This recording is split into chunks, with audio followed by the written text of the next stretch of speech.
Shalom, salam jumpa kembali bersama saya dalam perenungan 3D hari ini yang terambil dari Lukas 19 ayat 2 sampai 4. Di situ ada seorang bernama Sakeus, kepala pemungut cukai, dan ia seorang yang kaya.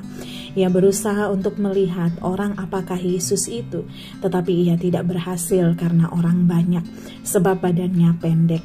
Maka berlarilah ia mendahului orang banyak, lalu memanjat pohon ara untuk melihat Yesus. Sahabat Ridi terkasih, tahukah Anda sebuah istilah yang sering digunakan oleh anak milenial zaman ini yang disebut kepo? Saya percaya sebagian dari Anda tahu arti istilah ini, tapi mungkin ada yang belum tahu kepo itu apa.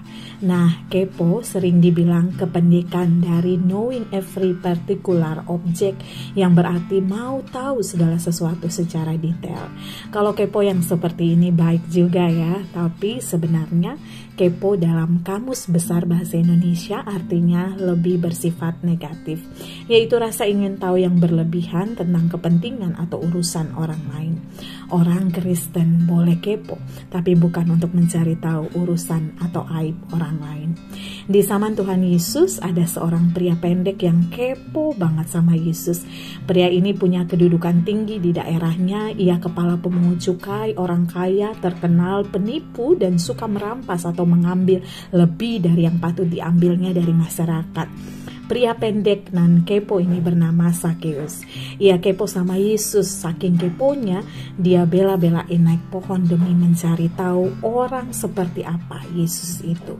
Sebagai pejabat di daerah itu, ia nggak merasa malu sama sekali untuk naik pohon. Bahkan ketika orang banyak mencibir dan menyebutnya sebagai orang berdosa pun, ia tak marah.